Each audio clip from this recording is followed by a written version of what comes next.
welcome to Vietnam Journal, our daily English news bulletin on NETVIET VTC10. I'm Ernest speaking from Hanoi. Every day we'll bring you comprehensive and up-to-date information on Vietnam. And following our major stories on Thursday. Mining 2012 Vietnam launch in Hanoi. United States trade official in Vietnam to boast commercial ties. And the United Kingdom support to rural Vietnamese women. Vietnam launched its first international mining exhibition titled Mining 2012 Vietnam on Wednesday in Hanoi. The event attracts many companies from leading countries of the global mining industry such as Australia, Germany, and China.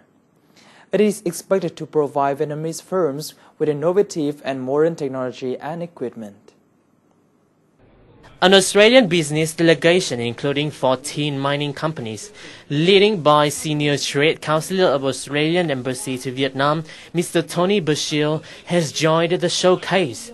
They have a lot of experience operating in the most severe mining areas. Therefore, they can provide advanced technology and solutions which are suitable for Vietnam's conditions. On one hand, the exhibition focused on promoting the mining industry. On the other hand, sustainable development, minerals recovery, and environment protection were also extremely important. Mining 2012 Vietnam will last until March the 9th. The United States Undersecretary of Commerce for International Trade Francisco Sanchez met Vietnamese journalists in Hanoi on Wednesday during his second visit to Vietnam within 1 year. The trips were aimed to promote the involvement of American companies in Vietnam's infrastructure development projects and to bring trade between the two countries to the next level.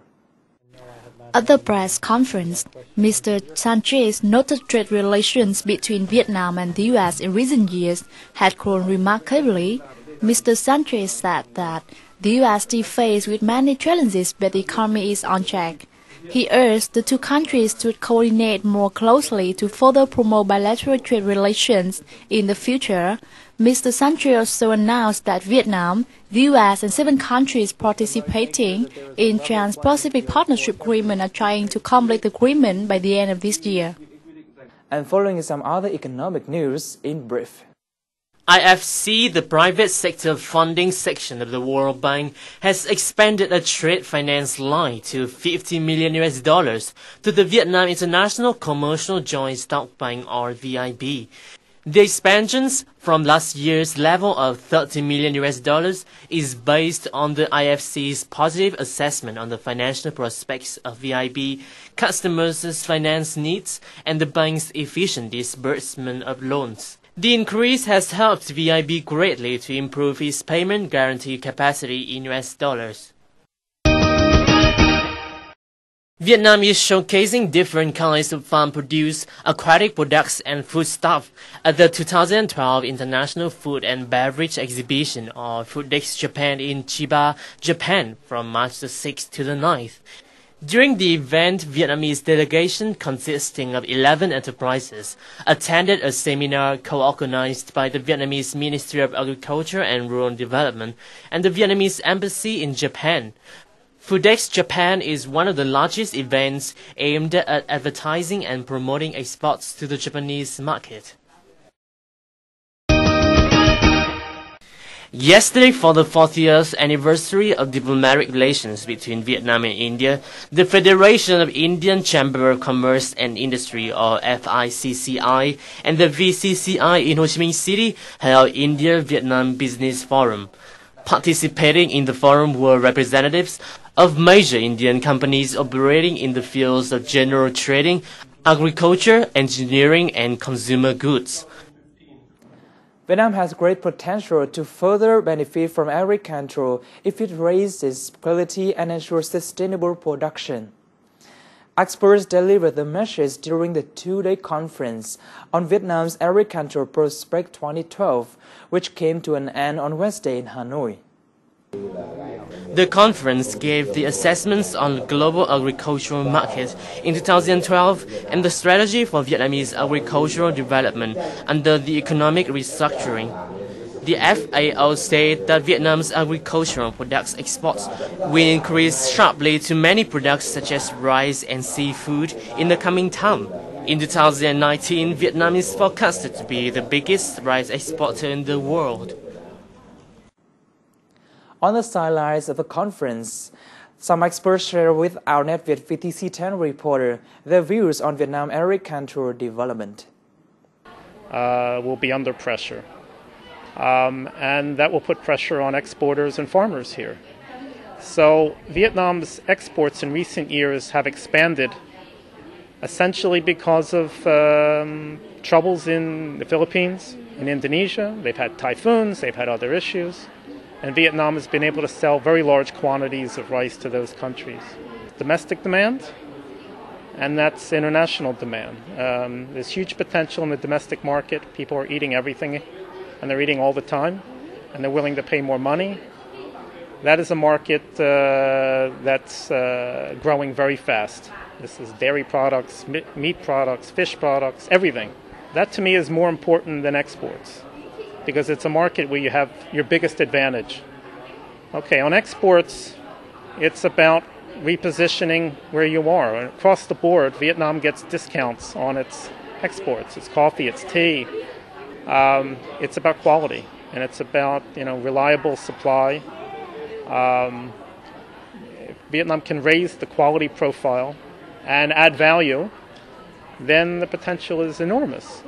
So it's really about tracking where the demand is, what changes, what consumers are wanting, what consumers don't want. Consumers are wanting sustainable products, products grown with less pesticides, with less water. If you can serve that market, you can make a lot of money. Thailand. I don't think Thai prices are much higher than the other prices. If you follow and price your rice based on Thailand, you are not competitive. I think that's the reason Vietnam lost some market share this year, because they quoted the price based on what Thai is, based on Thai quotations. But at the same time, other Indian, Pakistani, Myanmar, they are pricing it very low, particularly in the low quality rice. I think if you are a jasmine or fragrant rice, it's a different market. There is no competition from the South Asian country. But particularly the low quality rice, there is way too much competition right now there. In the next year, I think Philippines will be importing rice. They will have some imports in the next few months, and there will be market in Bangladesh. Many African countries will be importing rice. Chúng ta phải hướng tới là lập được những cái đặc biệt những cây xuất khẩu chủ lực, lập được vùng chuyên canh, nối kết cả một cái cụm nông công nghiệp để làm sao mà cái chất lượng sản phẩm ra đồng đều đảm bảo, giảm được cái chi phí sản xuất, rồi nối kết trực tiếp với các cái cơ sở chế biến và thương mại để giảm chi phí giao dịch, đồng thời là gắn với nhãn hiệu, quản lý được cái nhãn hiệu rồi xuất xứ và hàng hóa để mà cái hàng của chúng ta đưa ra thị trường quốc tế có giá trị cao. Cái mặt hàng về xuất khẩu trong năm tới thì chúng ta vẫn còn có thủy sản, vẫn còn có chè, là những cái mặt hàng lớn mà từ trước nay chúng ta vẫn xuất khẩu và có khả năng tăng tốt. Đấy, rồi cà phê, tiêu, điều hay là cao su thì có xu hướng trên thị trường thế giới có xu hướng là giá nó chững lại.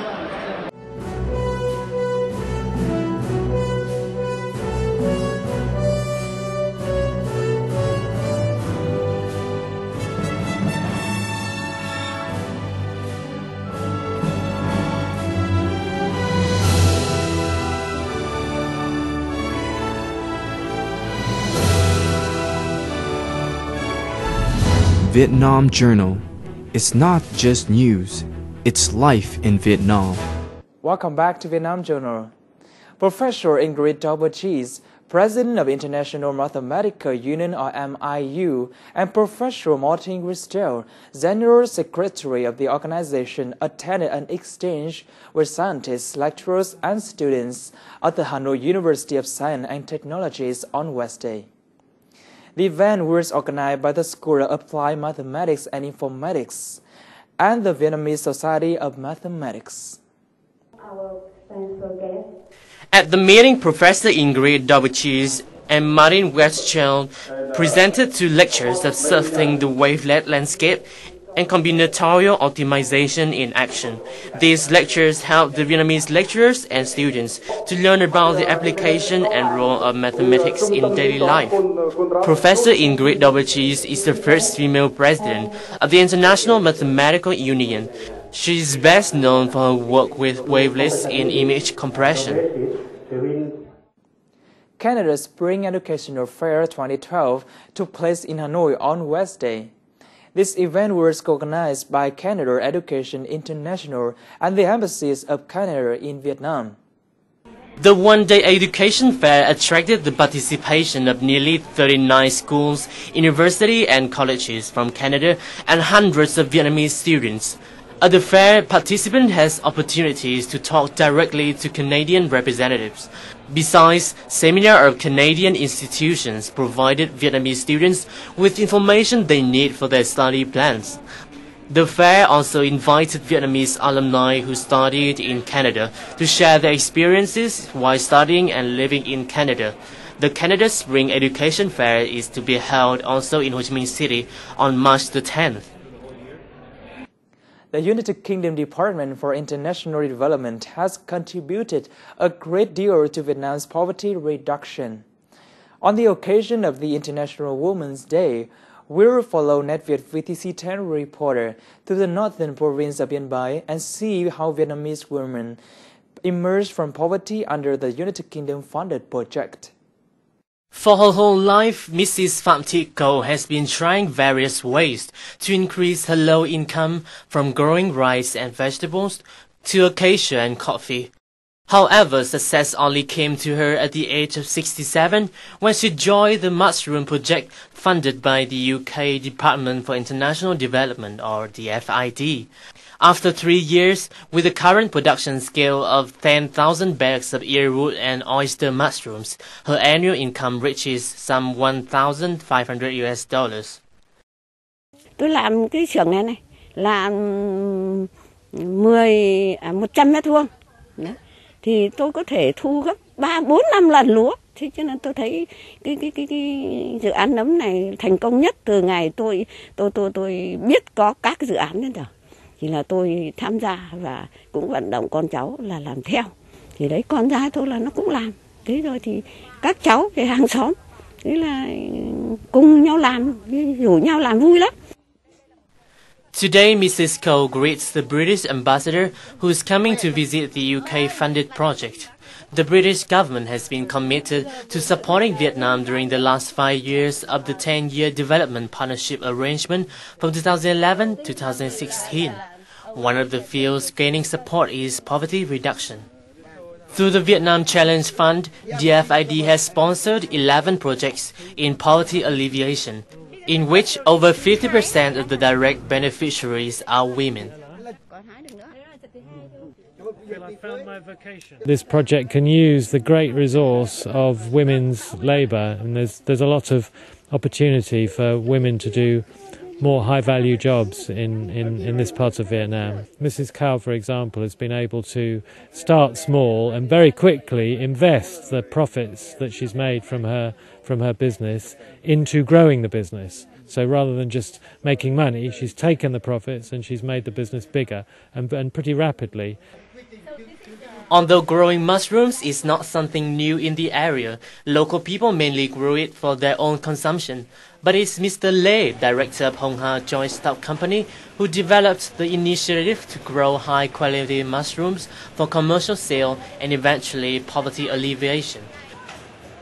To that aim, he has invented several effective yet cheap machines for processing and helps finding the market for local mushrooms. Riêng cái thành phố Yên Bái thì không phải nhà nào chỉ có chè, có quế, có gỗ, mà mỗi nhà thì có khoảng độ vài trăm đến vài trăm mét vuông. Thế do đó chúng tôi tính chuyện là muốn làm giàu cho bà con và xóa làm nghèo thì tính chuyện làm nấm, vì nấm dễ làm, thế và hiệu suất rất cao. Nếu 100 mét vuông mà làm sò có thể đạt được từ 50 đến 100 triệu, thế làm linh chi có thể được hơn nữa. Vì thế tôi nghĩ chuyện là làm nấm. From one businessman's initiative, 150 poor households in Yên Bái have been growing between 3,000 and 10,000 bags of mushroom each with an average annual income of $1,500 to $2,000. Although women seem more suitable for mushroom growing, both husband and wives share the work nearby, like this family. The story about the United Kingdom-funded project to have Vietnamese women emerge from poverty have wrapped up our news bulletin for today. For comments and feedbacks, please send an email to netvietdaily@gmail.com. Thank you for watching and we'll see you tomorrow.